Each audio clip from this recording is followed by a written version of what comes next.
बहुत जल्दी सारे बैंक उड़ने वाले हैं। अभी गोल्ड को इन लोगों ने डिजिटल गोल्ड में कन्वर्ट करना शुरू कर दिया है और जब देखेंगे कि थोड़े बहुत लोग रह गए हैं जिनके पास गोल्ड बचा है, उनसे जबरदस्ती लिया जाएगा। आपको एग्जीक्यूटिव ऑर्डर 1933 के बारे में पता होना चाहिए। जब सर्कुलर आ गया था, बिना गोल्ड स्टैंडर्ड रखे ये लोग पैसा छाप रहे हैं, बेहिसाब पैसा छाप करके ये लोग क्या कर रहे हैं, इंडस्ट्रियलिस्ट को दे रहे हैं ताकि वो हमारी जमीनों को, प्रॉपर्टीज को लें। ऐसी व्यवस्था बनाई जा रही है जिसमें आप ज्यादा से ज्यादा कर्जे में दबे रहें और इंस्टॉलमेंट्स पे ना कर पाएं, ताकि आप 24 घंटे डरे रहें, डिप्रेशन में रहें, बीमार रहें। 2 साल पहले जो आपको शरीरों, उसमें आपने देखा होगा कि उस वक्त भी आप लोगों को अभी उसके साइड इफेक्ट्स आने शुरू हो गए हैं।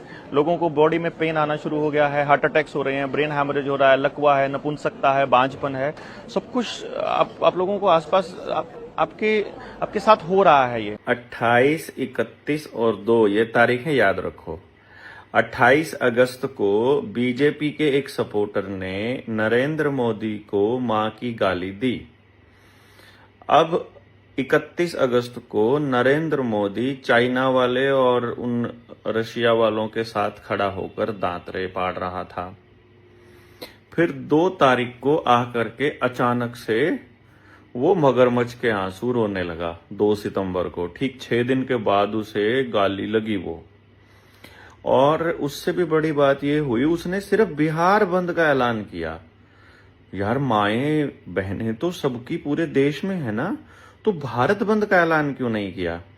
और जब भारत बंद का ऐलान किया तो आरएसएस और भाजपा के गुंडों ने किस तरह से लोगों को पीटा, ये आपने देखा। इन गुंडों को अगर बिहार में आपने सीटें दे दी ना, तो राज्यसभा की पूर्ण बहुमत के बाद ये इमरजेंसी और ऐसे हालात लाने वाले हैं कि जो बचा खुचा आपके पास बचा हुआ है ना गांव में, वो सब कुछ उड़ने वाला है।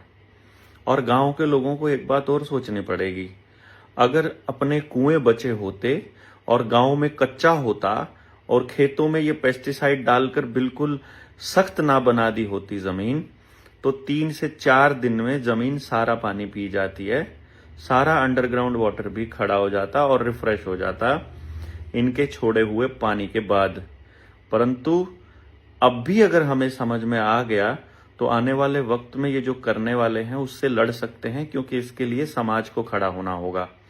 यदि आज के वक्त भी एक दूसरे की मदद आम जनता ही कर रही है, तो हमें कोई अपने ऊपर राज करने के लिए क्यों चाहिए? ये बड़ा सवाल है और सबको इस सवाल का जवाब मिल बैठ करके ढूंढ लेना चाहिए। राजीव दीक्षित जी के विचार इसके बारे में क्या थे?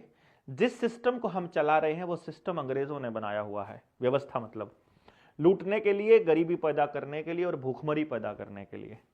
वह हम दुर्भाग्य से वही सिस्टम चला रहे हैं जो अंग्रेज हमें देकर गए थे, जिसको हम पार्लियामेंट्री डेमोक्रेटिक सिस्टम कहते हैं। यह अंग्रेजों की देन है हमें। हमने अपने देश में इसका इन्वेंशन नहीं किया है। यह हमारा सिस्टम नहीं है। हमारी व्यवस्था कबीले की व्यवस्था है, गांव की व्यवस्था है, स्वावलंबन की व्यवस्था है, उत्पादन की व्यवस्था है, खेती की व्यवस्था है, पशुपालन की व्यवस्था है, अपने हाथ से काम करने की व्यवस्था है, पर्यावरण को बचाने की व्यवस्था है, जंगल आधारित व्यवस्था है। ये उसकी बात कर रहे हैं। अंग्रेजों ने यह सिस्टम जो बनाया, जिसको हम पार्लियामेंट्री डेमोक्रेटिक सिस्टम कहते हैं, ना तो वो पार्लियामेंट्री है ना वो डेमोक्रेटिक है। वो 101% अरिस्टोक्रेटिक सिस्टम है। ये उस टाइम पर अपने भाई राजीव दीक्षित कह रहे हैं।